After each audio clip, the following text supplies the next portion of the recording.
vous allez bien. Il fait super froid. Du coup j'ai mis mon écharpe comme ça, je trouve ça assez stylé. Dites-moi si vous voulez que je vous fasse un tuto sur comment porter comme ça, parce que j'ai vraiment galéré à trouver comment bien le porter. Et encore là ça commence un peu à se partir. Du coup aujourd'hui nouveau vlog. Là on va aller faire un tour vite fait à Sostengren, parce que je suis en train de regarder pour la déco de mon appart. Et j'ai vu une lampe assez cool, mais c'est une lampe qui se branche pas. Du coup je voudrais aller voir au niveau luminosité ce que ça donne.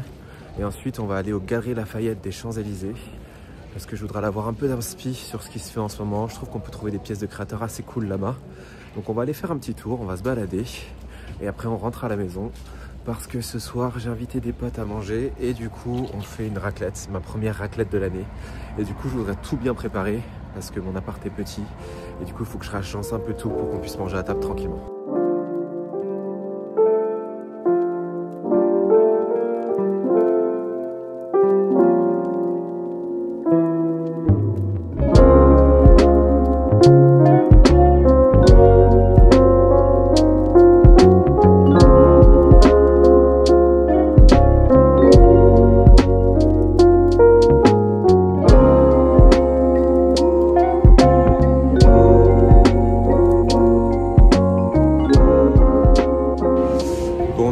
Pas du tout prévu que je l'achète, mais je l'ai acheté parce que en fait j'ai trop peur que ça disparaisse et qu'il n'y en ait plus et que je loupe le coche.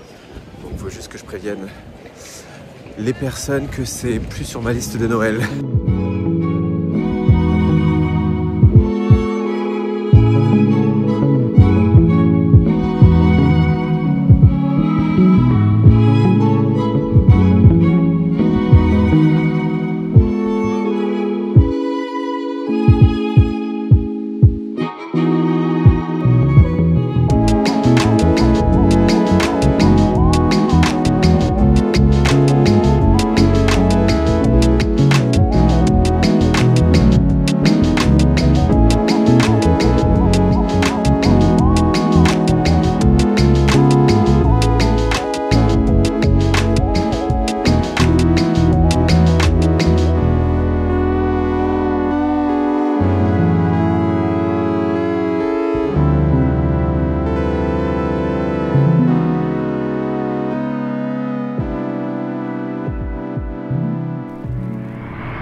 Bon les gars, du coup, Galeries Lafayette c'était plutôt cool.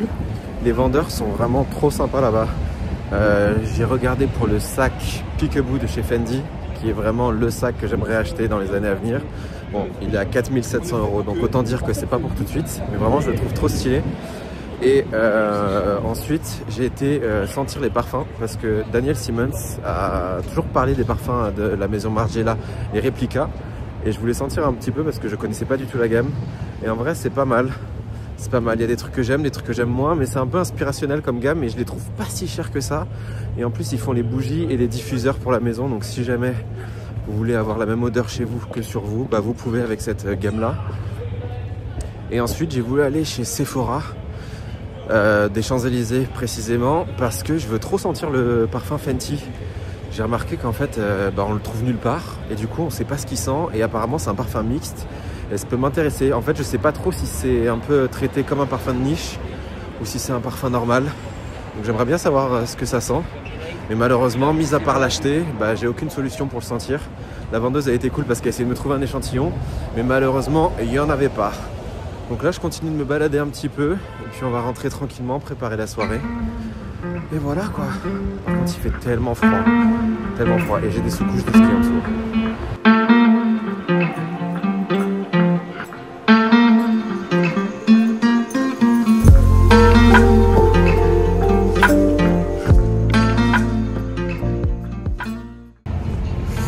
Par contre, si vous n'êtes pas parisien, il n'y a aucun intérêt à venir sur les Champs-Élysées, mis à part pour la perspective, parce que c'est vrai que l'avenue est très belle, parce que vous avez la vue sur l'Arc de Triomphe et la vue sur Concorde, mais sinon aucun intérêt. Il n'y a que des touristes, il n'y a pas de magasin vraiment cool.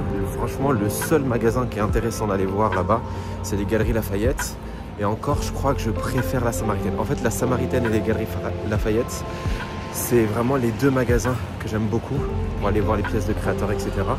Mais sinon, aux Champs-Élysées, passez votre chemin. Beaucoup trop de monde, que des touristes et pas grand chose à faire. Franchement, il y a d'autres lieux pour faire les magasins qui sont beaucoup mieux dans Paris.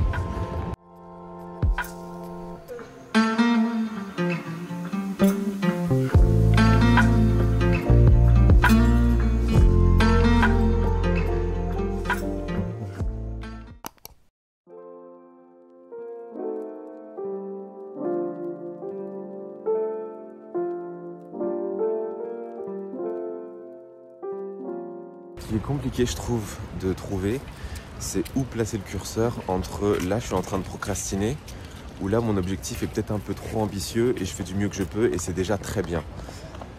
Parce que typiquement là ces derniers temps, j'arrive plus à aller à la salle de sport. Pourquoi? Parce qu'en fait je me suis mis en tête que la salle de sport je devais y aller 3 fois par semaine et au-delà des 3 fois par semaine, je voudrais y aller à l'ouverture le matin, donc 6 h du matin, avant d'aller au boulot.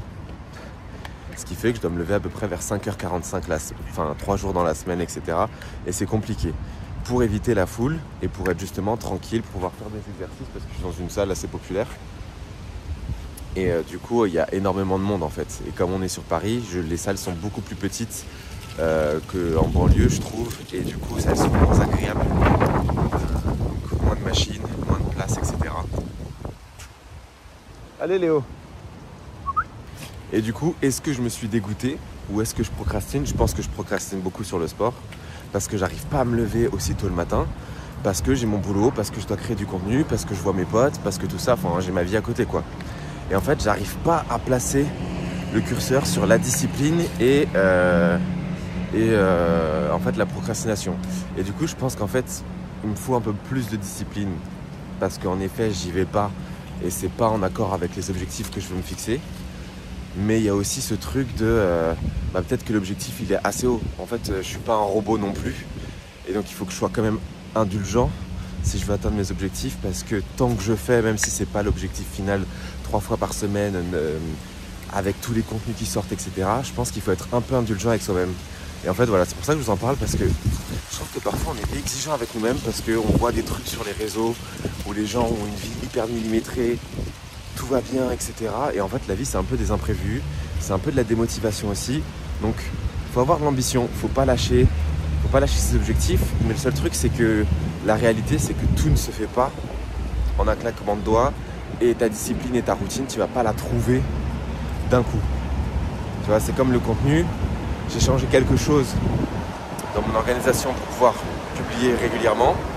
Et en fait, je le faisais pas avant. Et avant, j'étais plus irrégulier. Donc là, je sais que j'ai des idées de vidéos d'avance, etc. Et que ça va m'aider en fait à pouvoir tenir la cadence. Parce que sinon, je n'y arrivais pas. D'ailleurs, si vous voulez me suivre sur TikTok, Instagram, n'hésitez pas. Je crée du contenu là-bas aussi.